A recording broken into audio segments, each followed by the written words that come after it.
올해 1인당 국민소득이 4년 만에 감소할 것으로 전망됐습니다.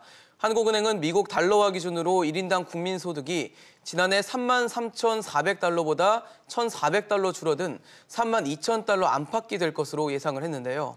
미중 무역 분쟁으로 올 들어 달러화가 강세를 보였기 때문에 달러로 환산하는 국민소득이 상대적으로 감소할 수밖에 없다는 해석이 이어지는 반면에 정부의 소득주도 성장 실패가 국민소득의 감소로 이어졌다는 지적도 나오고 있습니다.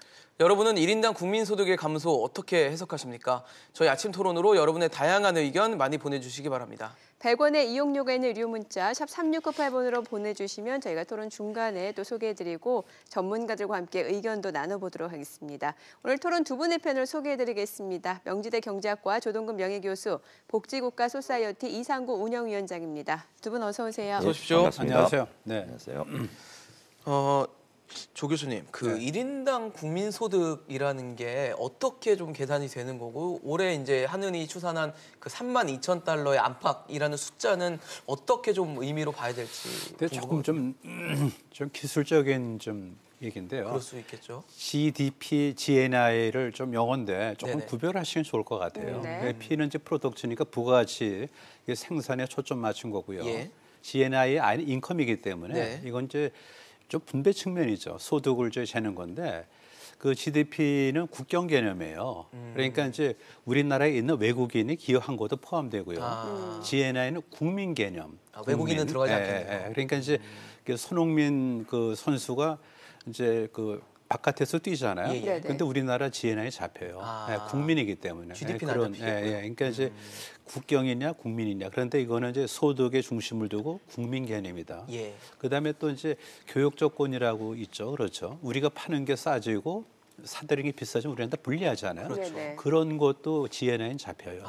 그러니까 이제 그 생활 수준을 얘기하는 거라 생각하면 되는데 예. 그게 이제 33,400에서 32,000달러로 아주 급격히 내려왔습니다. 그런데 이제 이거는 뭐 좀 충격의 일시적일 수 있다도 봐지지만 한편으로는 이게 구조적으로 그렇게 되기가 좀 쉬워요. 아까 앵커께서 우리나라 이제 뭐 미중 갈등 때문에 이제 뭐 달러가 비싸졌다 하지만 그게 아니고 어떻게 보면은 한편 그것도 맞는 얘기지만 우리 경제 활동이 좀 그래요. 그러다 보니까 외국 사람들이 한국 돈을 가질 이유가 없죠, 별로 그러죠.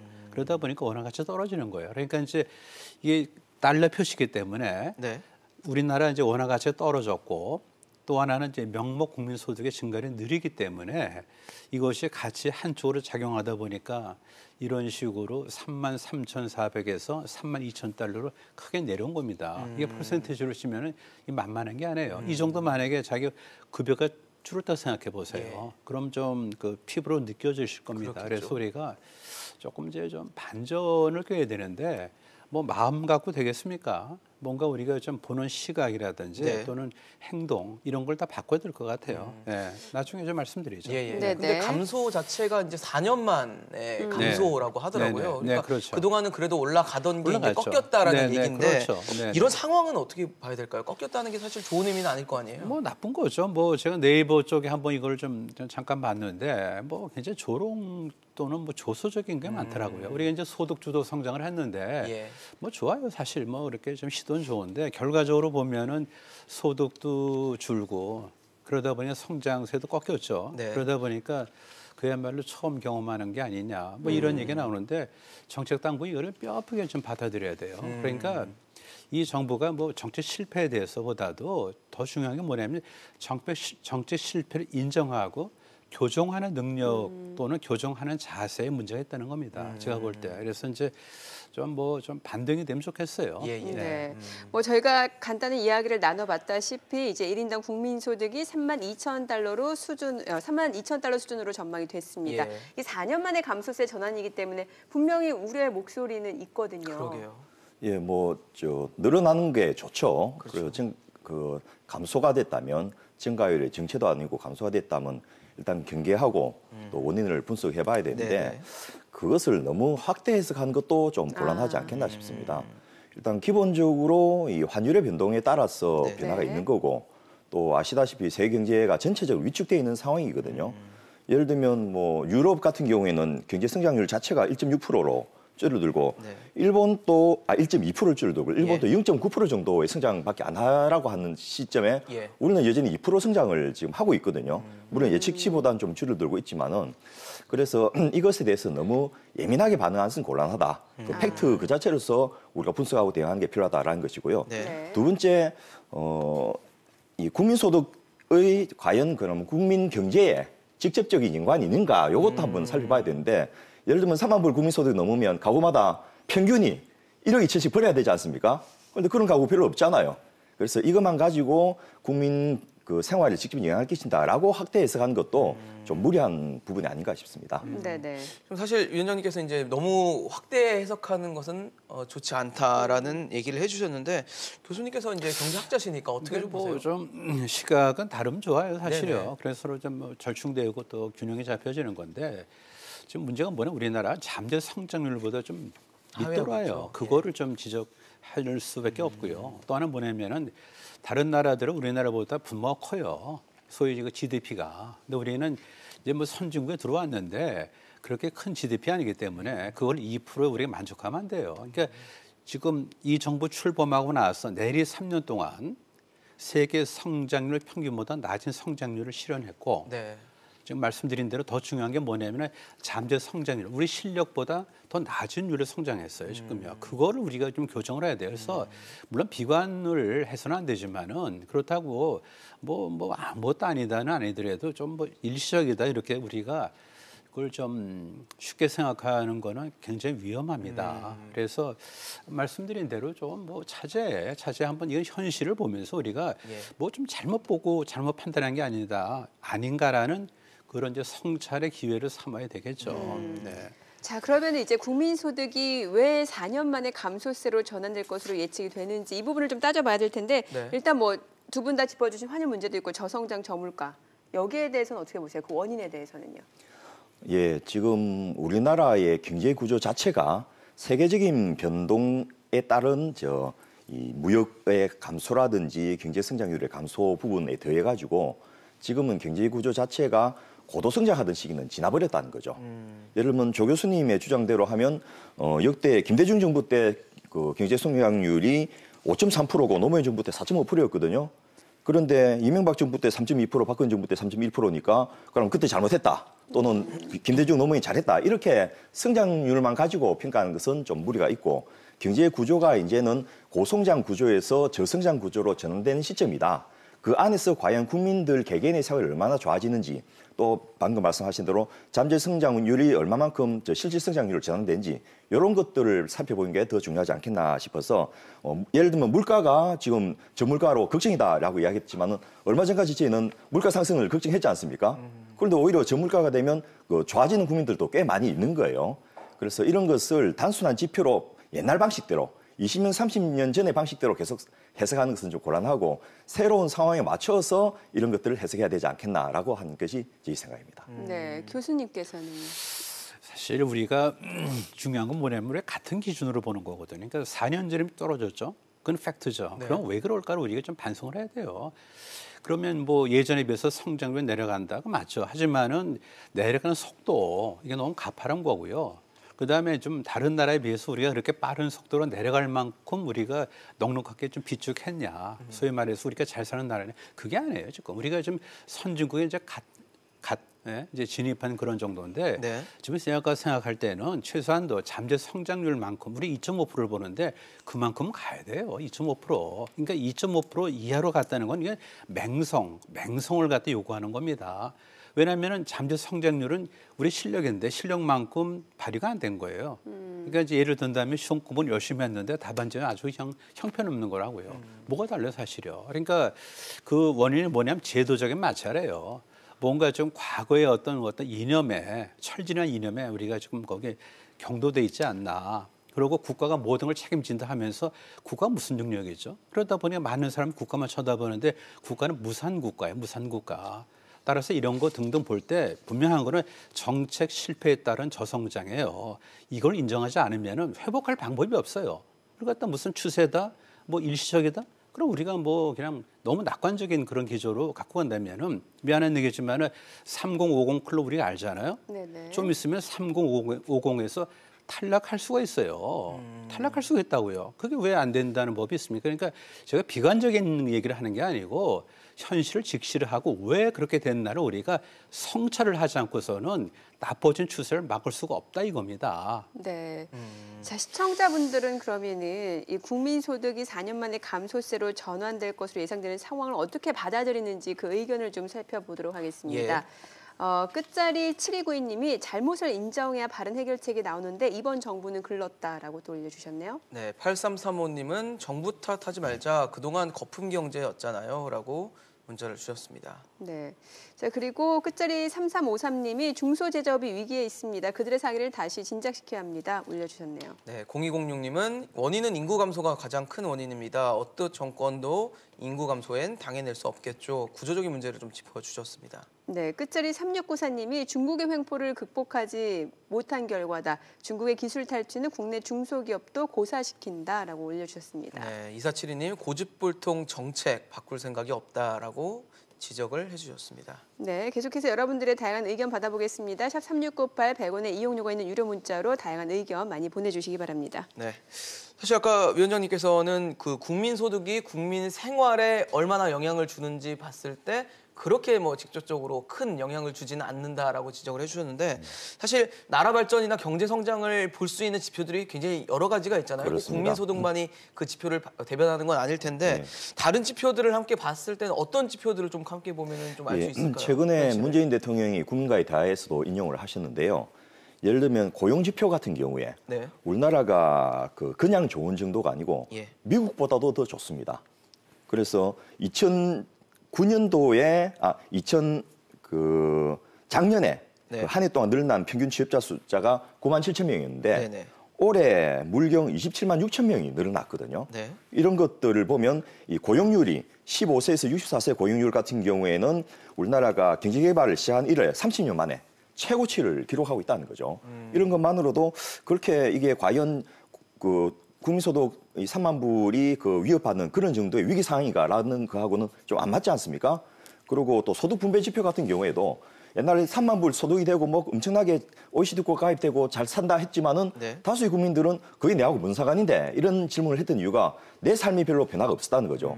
그런데 최근에 이 소득 분배 지표가 굉장히 개선되고 있습니다. 특히 소득 1분위 하위 20%가 증가율이 굉장히 높아가지고 상위 20%보다 그 증가율이 좀 더 높으니까 이 격차가 줄어드는 이런 바람직한 현상도 생기고 있기 때문에 이런 것들을 보면 이제는 경제 구조가 바뀌고 있구나라고 해석해야 될 것이지 이 갑자기 무슨 GDP가 줄어들어서 굉장히 경제가 위협하다 이렇게 이야기하는 좀 확대해 쓰이고 특히 경제는 심리란 말이 있지 않습니까? 자꾸 부정적인 이야기만을 하면 오히려 기존에 있는 경제도 위축될 우려가 있기 때문에 긍정적인 거 부정적인 것을 전부 객관적으로 나열해 놓고 그걸 가지고 종합적으로 판단하는 그런 자세가 필요하지 않겠나 싶습니다. 사실 뭐 소득 분배라든지 고용은 그래도 개선되고 있다라는 말씀을 해주셨거든요. 근데 뭐 저는 좀 견해가 저는 반대거든요. 대척점에 있는데 보면은 지금 말씀하신 게 이제 고용의 양인데 고용의 질을 생각해 보세요. 지금 보면은 이 정부가 4마리의 토끼를 놓쳤어요. 성장이 낮아졌고요. 그다음 5분위 배율로 했을 때 보면은 출범 직후보다 지금이 분배가 계약됐어요. 분배가 나빠졌어요. 그리고 비정규직이 많아졌어요. 그리고 국가 채무가 좀 늘었어요. 이걸 보면 우리가 현실을 직시하자고요, 지금요. 그리고 지금 말씀하신 게 1분위, 예를 들어서 왜 1분위만 봅니까? 그게 아니고 이제 그야말로 소득 분배 지표를 볼 때 계약된 걸 어떻게 부정하시겠어요? 하나의 팩트인데. 그리고 1분위 같은 경우 보면은 시장에서 자기가 버는 소득이 커졌다면 좋아요. 그럼 뭐 얼마나 좋습니까? 박수 칠 일이고 등을 갖다 떠밀고 진짜 격려를 해드려야 될 그런 계층인데 그 이유가 정부의 이전 소득에 따라서 시장 소득이 아닌 지원금이나 이런 거에 가처분 소득이 늘은 거에 대해서 우리가 그걸 제대로 봐야 돼요. 그리고 고용 얘기하시는데 그러면 지금 참 잘못된 게 아까 인용하신 게 과거에는 뭐 전년 대비 한 10만 정도 이제 고용이 증가됐는데 27만.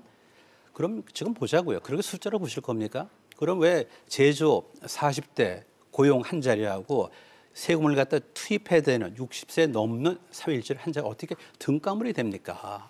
이거는 좀 통계 착시가 아니고요. 정책에 대한 어떤 좀 죄송하지만 정책 사기가 될 수 있어요. 이 정도면은. 현실을 그대로 봐야지. 이걸 갖다 자꾸 합리화하다 보니까 자꾸 실기하는 거예요. 좀 우리가 뭐냐면은 야단치는 게 아니고 국민들이 성찰을 해라. 성찰을 있는 그대로 봐라. 계속해서 외면하다 보면 어떻게 하겠어요? 국가 개인 겁니까 도대체? 많은 사람 밥그릇을 깬다면 이 정부가 무슨 책임을 지겠어요? 네, 따라서 말씀드린 요즘 뭐냐면은 네. 비관하자. 그게 자학하는 게 아니고 현실 있는 그대로 정확히 봐야만 돌파구가 열리고 반전할 수 있다 그런 얘기예요. 네, 네. 알겠습니다. 자, 사실상 지금 말씀해주신 내용은 소득주도 성장의 실패다. 조금 더 과한 표현을 쓰시긴 하셨어요. 이게 소득을 늘려서 성장시키겠다는 정부 경제 정책이었는데 가장 중요한 지금 소득이 4년 만에 감소세로 전환이 예상이 된다는 거. 뭔가 좀 아이러니하거든요. 방금 말씀하신 대로 GDP가 변동되는 것은 예를 들면 환율 차이만 약간 나도 네. 이게 늘어났다가 줄었다 하거든요. 김영삼 정부 때 물경 GDP 성장률 7%였습니다. 그 안에는 이제 그 달러의 환율 변동도 반영돼 있고 네. 또 엄청나게 외환 자유화를 통해서 차입이 많아지니까 성장을 했지만은 결국 어떻게 됐습니까?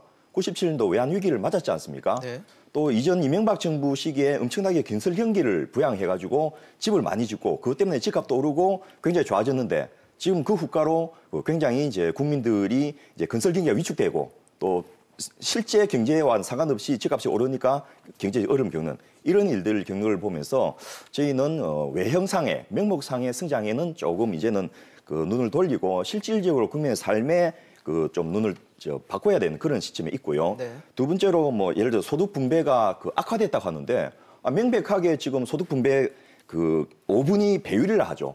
1분위와 5분위 사이의 비율인데 이게 그 5.52배에서 5.37배로 줄어들었던 것이 이미 팩트로 숫자로 나와 있거든요.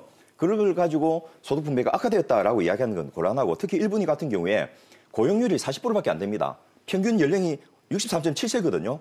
이 말은 뭔 말이냐? 노인들이라서 소득 1분위는 가난하기 때문에 근로소득으로 수입을 받는 게 한계가 있다는 거죠. 이럴 때 정부가 직접적인 이전 소득 같은 걸 통해 가지고 이분들 소득을 늘려줘야지 내수 경기가 진작되고 경제가 활성화되는 그런 역할인데 정부가 그런 역할을 그동안 안 해왔다가 예를 들면 지금 기초연금 30만 이상 이런 것들을 해가고 서서히 조금씩 늘어가고 있기 때문에 저는 오히려 대한민국 정부 같은 경우에 그동안 경제의 3주체로서 정부, 기업, 가게가 있다면 정부의 역할이 너무 미미했던 것이 문제고 이제 그것을 정상으로 돌리는 그런 과정이 있고 조금만 더 빨리 돌렸으면 훨씬 더 경제 성장률이라든지 여러 가지 소득 분배 배율이라든지 이런 것이 빨리 좋아질 것이다. 이런 아쉬움을 가지고 있습니다. 네네. 시청자분들 의견 많이 주시니까 그 내용을 좀 보고 이야기 이어가 볼게요.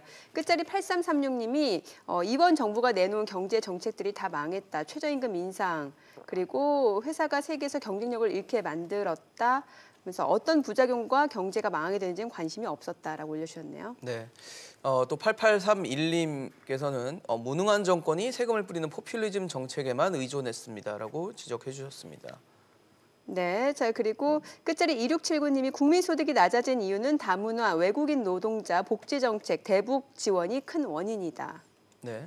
또 9700님은 중소기업 살리면 뭐합니까? 일하는 사람은 외국인인데 인구 감소면 이민 정책이라도 써야죠. 일을 안 하니까 그렇습니다라고 지적을 해주셨네요. 네, 자 그리고 예. 네. 어떤 문자를 좀 사실 5522님은 경기가 죽었는데 삶의 질이 높아지나요?라고 말씀을 주셨습니다. 네, 자 그리고 0056님이 지금의 정책이 잘못됐다는 건 정부도 알 것이다라고 올려주셨습니다. 네, 9904님은 미중 무역 또 일본 갈등이 주 문제인데 이걸 자꾸만 현 정부에 대한 공격을 하는 건 의도적인 듯하고 의견을 주셨네요. 네, 계속해서 다양한 의견 좀 보내주고 계십니다. 자, 앞서서 뭔가 좀 교수님께서 반론하실 내용이 있으셨던 것 같아요. 너무 뭐 토론이 사실 싸우는 자리가 맞는데, 근데 이제 저도 좀 약간 톤을 낮춰서 말씀드리면 네. 이런 것 같아요. 우리가 좀 현실을 아직도 직시하지 못하는 것 같고 미안한 얘기지만은 대외 요인 악화를 많이 얘기하잖아요. 그렇죠. 네. 뭐 미중 갈등, 예, 그다음 예. 글로벌 경기 악화. 예. 다른 나라들은 왜 그러면 우리보다 영향을 덜 받았을까요? 그거를 보셔야 되죠. 그러니까 아까 말씀드린 대로 우리가 어떤 마찰 요인을 보셔야 되고 우리 머릿속에 혁신 있습니까? 혁신? 말만 혁신이죠. 구조조정 있습니까? 없잖아요. 전부 다 돈으로 무슨 정부 이전. 그러면은 정부 이전 지출은 어디서 나오는 거예요? 국민 세금에서 그건 어디서 나오는 거죠? 소득이 바로 뭐죠? 일본은 자기 소비로 가고 일본은 국가 돈으로 가는데 경제 성장이 안 되면은 지탱이 안 돼요. 따라서 정부가 지출해서 성장 끌어올린다라고 생각하지 마시고 제발 네. 민간의 활력을 사셔야 되죠. 미안한 얘기지만은 새 정권이 출범했어요. 트럼프하고 마크롱하고 한국하고 거의 비슷한 시기에 다 아시죠, 그렇죠? 네. 그 중에 꼴찌 우리가 창피한지 아시다지. 네? 알겠습니다. 자, 그럼 두 분께 좀 솔루션을 여쭤봐야 될 것 같은데 아까 이상구 운영위원장님께서는 지금 현상은 그냥 오히려 글로벌 대비 선방한 수준이기 때문에 크게 문제가 없다라고 하셨으니까 좀 솔루션도 크게 다를 건 없겠네요. 예, 저는 좀 더 정부의 역할을 강화해서 오히려. 예를 들면 가장이 실직을 해서 수입이 적으면 그 집사람이 나가서 돈을 벌어 온다든지 또 자녀의 그 어떤 진학이나 이런 걸 위해서 큰 돈이 필요하면 빚을 내서라도 또 경제를 꾸려가는 것이 일반적인 그 상식이지 않습니까? 지금 상황에서 민간 소비가 위축되고 또 국제적인 경제 상황 때문에 기업 경기가 어렵다면 정부가 좀 더 적극적으로 나서서 그 부분을 보완해 줘서 이 어려움을 견디고 그 다음 단계로 나가야 되는데 네. 그런 것을 못하는 것이 현재의 문제가 아닌가. 그래서 좀 더 소득주도 성장 정책을 과감하게 벌여야 된다라는 생각을 저는 갖고 더 있고요. 힘을 붙여야 된다 네, 말씀이시죠? 특히 예를 들면 지금 타다를 법원에서 이제 불법으로 판결을 했는데 타다 문제 해결의 근본이 뭐겠습니까?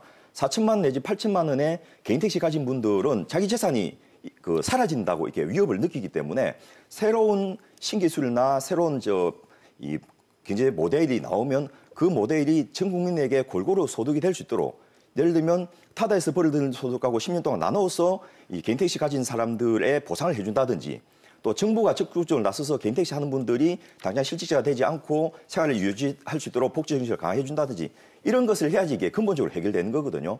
과연 경제 성장에 맞춰서 우리나라 정부가 그 역할을 해왔느냐라는 측면에서 보면 성장의 발목을 잡는 것은 뭐 규제개혁 완화 이런 것이 아니고 정부의 적극적인 복지 확대가 미흡했다. 이렇게 저는 생각을 하고 그 부분을 적극적으로 강화하는 것이 현 시점에 필요한 정책이다 이렇게 생각합니다. 네. 조 교수님 어떻게 보십니까?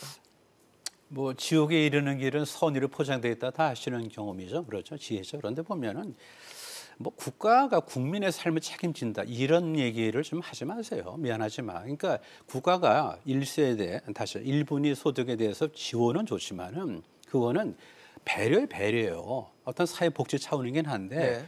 마치 국가가 무슨 뭐 전지전능해서 국민의 삶을 책임지는 양 얘기를 해왔기 때문에 이런 사달이 벌어진 거예요. 지금요. 그렇지 네. 않습니까? 미안한 얘기지만은 지금 뭐 이명박하고 박근혜 정부 때는요. 사실 지금보다 더 큰 글로벌 금융 위기가 있었고요. 남유럽 재정 위기 있었어요. 네네. 그걸 생각하면 지금 이걸 가지고 방패 삼지 마시라고. 그러니까 잘못한 걸 인정하지 않는 한 항상 궤도 수정이 불가능하고 그러면 점점 나쁜 길로 가고 예. 국민의 삶을 책임져 준다? 어떻게 책임지죠? 말씀드린 대로 지옥에 이르는 길은 항상 선의로 포장돼 있다고요. 아직도 지금 이걸 깨우치지 못하세요, 지금요? 예, 알겠습니다. 네, 오늘 4년 만에 국민소득 감소의 상황과 또 앞으로의 솔루션에 대해서 이상구 운영위원장 또 조동근 명예교수와 함께 진단해봤습니다. 두 분 말씀 감사합니다. 잘 들었습니다. 감사합니다.